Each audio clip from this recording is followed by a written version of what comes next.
I think it's a fact that it's become more like fitness because the company that bought it, so they changed it pretty more from a really hardcore bodybuilding gym into pretty much almost like a fitness something really. Goes gym fitness center. But that's what works today. People don't want to be honestly associated with bodybuilding. That's the whole thing. People don't know they can't duplicate the guys that they're looking today. I mean, all of myself back in those days, Tony, Colombo, okay, well, you can achieve that. But today, it's like it's unimaginable. You can't even think about it. Cool. So you have to respect the business change, go along with it, and set the sincere goals. Symmetrical.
To all my fans out there in bodybuilding, this is the original hammer that was used by all the great bodybuilders.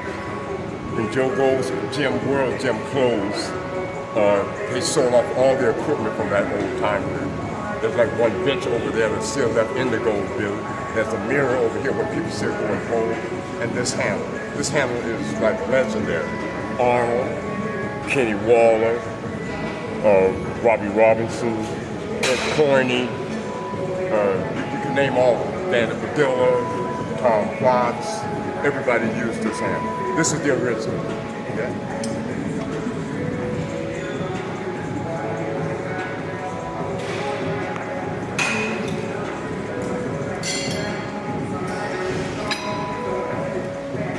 Like the most important thing in the long 40 row is the upper back arch. The bar should already be there. Your elbows should be slightly bent. They shouldn't be straight because that puts all the tension on the elbow joints, the connective tissue. You want to keep the arm like halfway cocked. The upper back arch, the weight is being pulled forward, and you stay in that position. 4, 1, 2, you're always leaning forward. 3, right leaning back.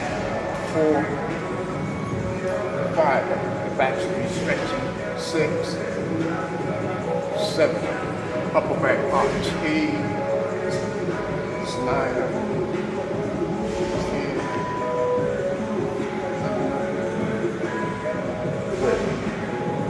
I average anywhere between 12 to 15, sometimes 20 reps.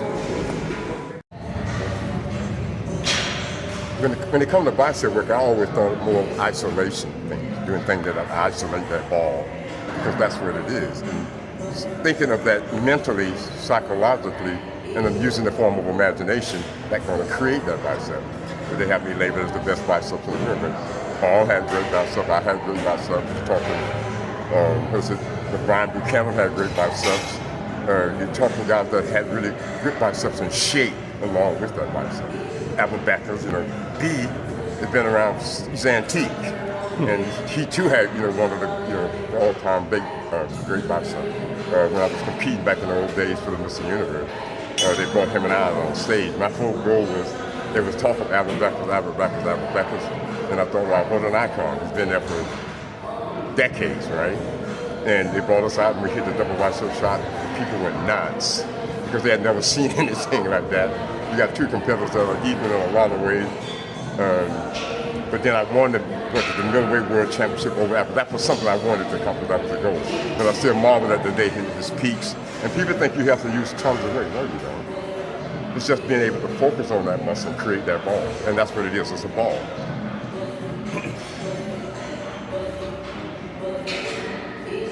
When I started out doing bicep curls, this was the position I considered suited. I always had my head against the wall, shoulders back. As I put the shoulders forward, the weight is shifted away from the bicep into the shoulder.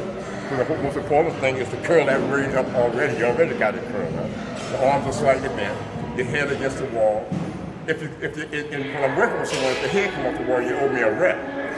So I would kind of put my head against the wall, shoulders back, and curl. It's one of them. Very hard. Roll that ball down on my fingers. 2, I'm always thinking of a ball. 3, I'm pushing my back and head against that wall. Squeezing that ball.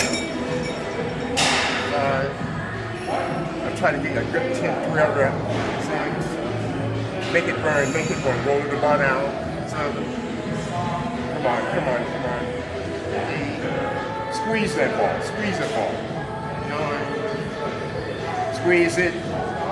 10, rolling it down. 11, make a ball. 12,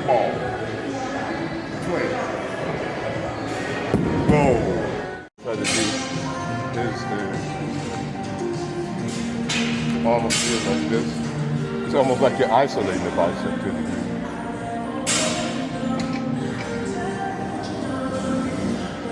So I'm going to press the tricep into the pad, and I try to just make a ball. 1,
All right, here we are at the famous Firehouse post-workout.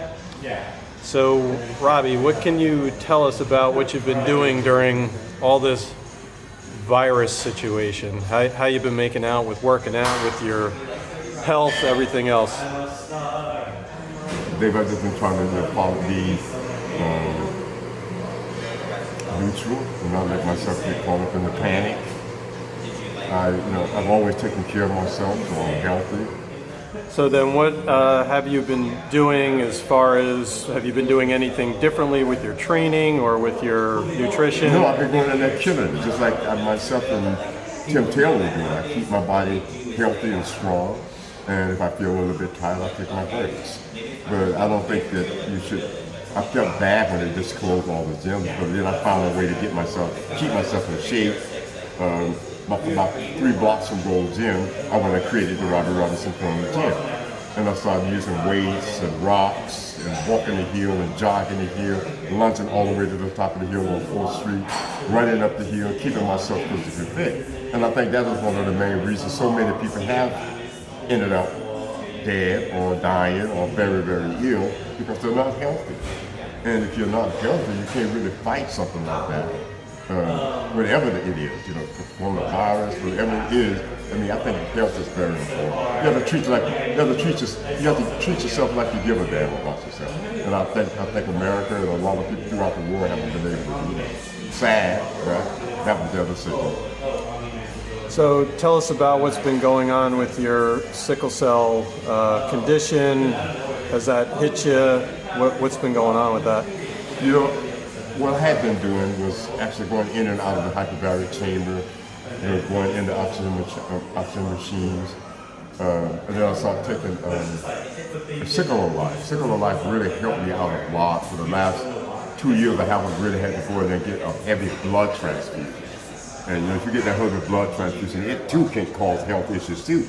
I mean, if you don't get it right, they have to kind of slow you into that thing. It takes an hour or two to get the blood going, and I've basically been using my own blood. So I feel safe with that, not using any kind of plasma or make of blood. I've been able to sustain myself. I feel young. 75 and probably about 3 or 4 days. I feel young. Very young. Awesome. What's been your split lately? Like, what are you doing? How many days? Well, I've been doing 4 days on, 1 day off. 4 days on, 1 day off.